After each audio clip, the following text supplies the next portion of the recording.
마코 루비오 미 국무장관이 이란에 대한 미군의 더 강력한 군사작전이 남아있다고 경고했습니다.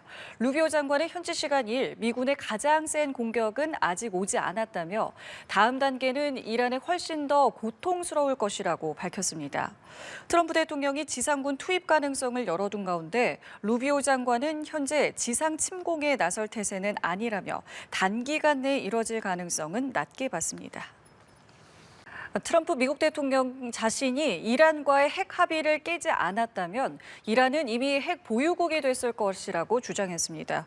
트럼프 대통령은 현지 시간 2일 트루스 소셜에서 내가 오바마의 끔찍한 이란 핵 합의를 폐기하지 않았다면 이란은 3년 전에 이미 핵무기를 확보했을 것이라고 주장했습니다. 그러면서 당신은 버락 후세인 오바마와 졸린 조 바이든을 비난할 수 있다고 언급했습니다. 민주당 출신 대통령들의 유화적인 정책 때문에 이란의 핵 위기가 고조됐다는 주장을 펼치면서 책임을 돌리려는 의도로 보입니다. 트럼프 대통령은 이란을 상대로 보다 강력한 공격을 예고하며 지상군 투입 여지도 열어뒀습니다. 장기전으로 번질 가능성도 거론되고 있는 상황인데요. 자세한 내용은 국제부 취재기자 연결해서 들어보겠습니다. 김혜린 기자 나와주시죠. 네, 트럼프 대통령은 지상군에 대한 울렁증은 없다면서 아마 투입할 필요는 없겠지만 필요하다 될 수 있다라고 말했습니다. 아직까지 지상군을 투입하진 않았지만 가능성을 배제하지 않겠다는 건데요. 피트 헤그세스 미 국방부 장관도 앞으로의 계획은 논쟁하지 않겠다며 트럼프 대통령은 미국의 이익을 위해 필요한 만큼 나갈 것이라고 밝혔습니다. 지상군을 파병하면 미군의 인명피해도 불가피합니다. 미국은 과거 이라크와 아프가니스탄 등에 장기간 지상군을 투입해 막대한 피해를 입었는데요. 다만 헤그세스 장관은 이라크 전쟁과 같은 끝없는 전쟁은 치를 생각이 없다고 선을 그었습니다. 이란 내 반격이 이어지는 가운데 쿠웨이트에서는 미군 전투기 세대가 쿠웨이트군의 오발로 추락하는 사고가 발생했는데요. 탑승자 6명 모두 안전하게 탈출해 구조된 것으로 전해졌습니다. 예, 지금 말씀처럼 이란은 반격에 나섰는데 현재 상황은 좀 어떻습니까? 네, 이란 혁명수비대는 호르무즈 해협을 통과하려는 모든 선박을 불태우겠다고 경고했습니다. 전 세계 원유 수송량 약 20%가 지나는 호르무즈 해협을 봉쇄하며 에너지 수급 불안이 커지고 있는데요. 이란은 주변 걸프 국가들의 에너지 시설도 집중 겨냥하고 있습니다. 카타르의 세계 최대 액화 천연가스 시설은 이란 드론 공격을 받아 시설가 중단됐고 사우디아라비아 최대 정유시설도 이란 드론을 요격하는 과정에서 시설 가동을 일부 중단했습니다. 이란이 무차별 보복 공격을 이어가자 걸프 국가들은 군사 행동을 거론하며 강하게 반발하고 있는데요. 푸틴 러시아 대통령은 걸프 국가 지도자들과 잇따라 통화하며 휴전을 촉구한 것으로 전해졌습니다. 라파엘 그로시 국제원자력기구 사무총장은 지금까지 이란이나 다른 국가에서 핵시설이 공격받은 징후는 없다고 밝혔는데요. 다만 방사능 유출 사고 우려가 큰 만큼 군사작전 자제를 촉구했습니다. 중동 하늘길이 사흘째 마비된 가운데 에티하드 항공과 에미레이트 항공 등 일부 항공사들은 운항을 부분적으로 재개하고 있습니다. 자, 그리고 뉴욕 증시가 미군의 공습 이후 첫 거래일을 맞았는데 큰 충격은 없는 걸로 보입니다. 그렇습니다. 뉴욕 증시는 장 초반 급락했지만 저가 매수에 힘입어 혼조 마감했는데요. 다우지수는 0.15% 하락했고 나스닥과 S&P 500 지수는 소폭 올랐습니다. 반면 국제 유가는 치솟고 있는데요. 브렌트유는 6.7%, 4월 인도분 서부 텍사스산 원유는 6.3% 급등했습니다. 글로벌 안전자산으로 꼽히는 미국 국채 가격은 유가 급등세와 인플레이션 우려와 맞물려 오히려 하락세를 보였는데요. 또 다른 안전자산인 국제 금값은 소폭 상승한 것으로 나타났습니다. 지금까지 국제부에서 전해드렸습니다. 네, 미국과 이스라엘의 이란 공습 이후 중동 정세는 거대한 변곡점을 맞고 있습니다. 중동에서 이란을 중심으로 한 이른바 저항의 축이 약화하고 대신 이스라엘 중심의 일극 체제로 재편되고 있다는 분석입니다. 장효인 기자입니다.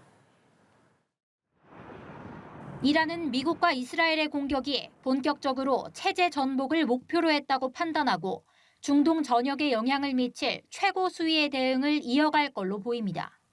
중동 반미 진영의 지주격인 이란 최고 지도자 하메네이가 사망했다는 점에서 이번 중동 사태의 충격파는 과거와 비교하기 어렵습니다.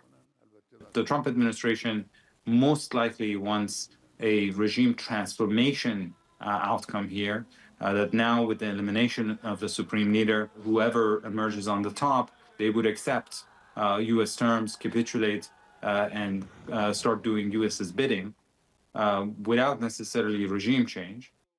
다만 이란 신정 통치에 대한 국민의 신뢰는 깨졌고 군사력의 핵심인 혁명수비대 역시 역량이 크게 약화했다는 평가가 많습니다.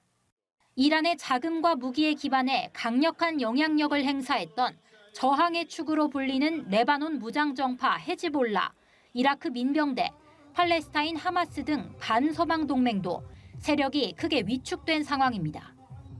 강경한 반미, 반서방 노선을 포기하지 않는다면 이란은 최소한 트럼프 정부 동안엔 미국의 정기적 폭격을 각오해야 한다는 전망도 나옵니다. 이란의 차기 리더십이 내부 권력 다툼과 미국의 계속된 군사 공격으로 국정 장악력을 잃게 되면 중동의 안정성엔 치명타가 될 수도 있습니다. So a lot of questions here, and for sure, the Islamic Republic, if it survives this round of conflict, still will be in uncharted territory.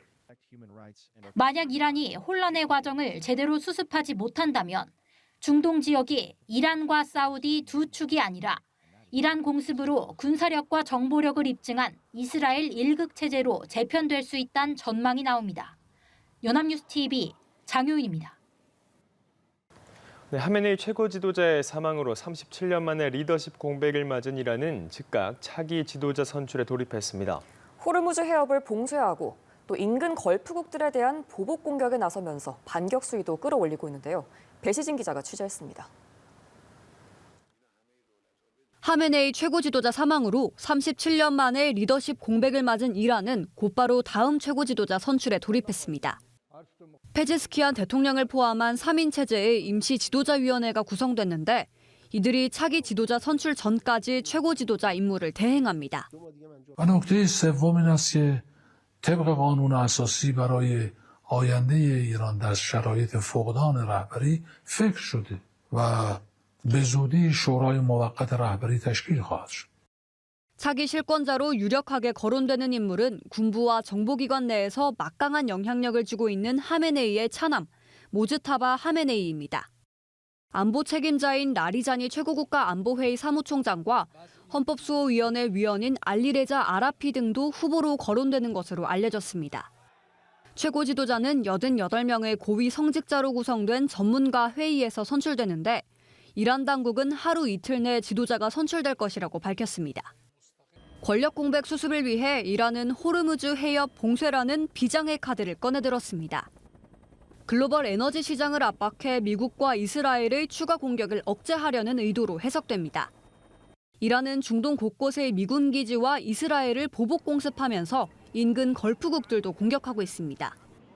위력은 약하지만 가랑비처럼 지속적인 공격을 통해 미국과 이스라엘의 소모전을 유도해 장기전으로 끌고 가겠다는 전략으로 보입니다. 현재 이란의 실권자인 라리자니는 미국과 협상하지 않을 것이라며 트럼프의 망상적 환상이 지역을 카오스에 빠뜨렸다며 항전 의지를 강조했습니다. 연합뉴스 TV 배시진입니다.